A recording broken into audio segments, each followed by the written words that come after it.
Hi again then guys, and welcome to another circuit tune setup for Gran Turismo Sport. And of course, a little while ago, a few days ago in fact, we did a tune for the GTR of the Super GT category in Group 2. And now we're moving on to the Lexus, the RCF, great rival for the car, my personal favourite of the three so far. So again, this particular tune is designed to be balance of performance friendly. It's designed to be as user friendly and as beginner friendly as possible, so that as many people as possible can use it and enjoy it and improve their lap times and potentially win races with it. As I said before, don't make tunes for, say, the top 10 of people. That's just never what I've even tried to do. So, we're running stock power, stock weight, so of course if you want to increase it, lower the weight, etc., you can make it even better if you want to, but for now we want to see what it can do without any of those upgrades. Now we're running racing hards because again it just gives you more of an idea of how good it can be if you do decide to use even better tyres. As far as the suspension, it's a relatively simple setup. I've got the ride height on 50 on the front, 55 on the back, frequency on 4, the anti-roll on 6 and 5. For the dampers, we've got the compression on 55, the rebound on 85. I'm running neutral camber, and I would say even more so than the GTR, it really doesn't need any. This is such a forgiving car. You can put down a ton of power out of the corner without it really biting back barely at all, even if you are less experienced.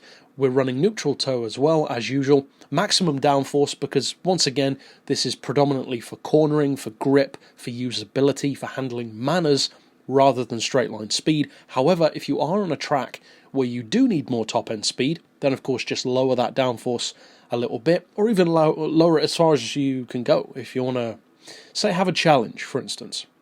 Or at least a bit more of one. As far as the diff, I'm running midway on everything, 30. Again, as I've always said, you don't necessarily need to copy my diff settings because different settings work for different people, but that's just what I've gone for this one. And as with the GTR, I haven't touched any of the gears because once again it's designed to be about handling first and foremost, and also because it's stock power anyway, so the ratios are already good enough. If though you do increase the power, of course you'll want to make the gears a bit longer. How long depends on the track really, and vice versa, make them closer if you want to, if you give it less power. But most people probably wouldn't do that. So that's it for the tune. Tons of room for variation, as usual, but all that remains, of course, is to take it out on a track to see what kind of lap times it can put down in comparison to vehicles that can give you an idea of how good it actually is.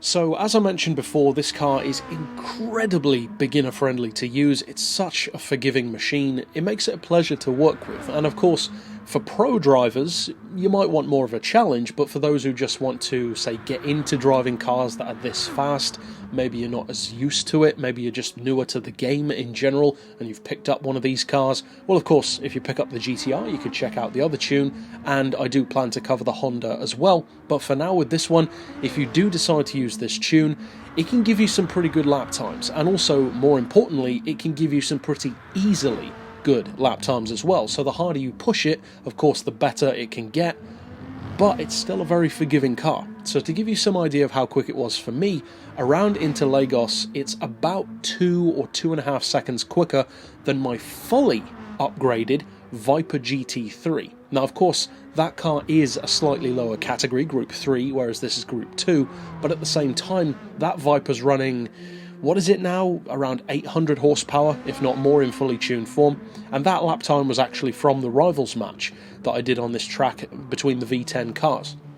So whatever that lap time was, whatever power and weight that car was running, that's the comparison to this one. In other words, similar weight, and that had a lot more power. So it gives you some idea of how quick this one can be, and of course, with an even quicker driver, potentially some of you guys, you could get it even better on a wide variety of tracks as well. So if you do decide to use it, I hope you have a ton of fun with it, win plenty of races, and of course if you want to check out more tunes, you can click through at the end to do that. But for now, as always, thanks for watching.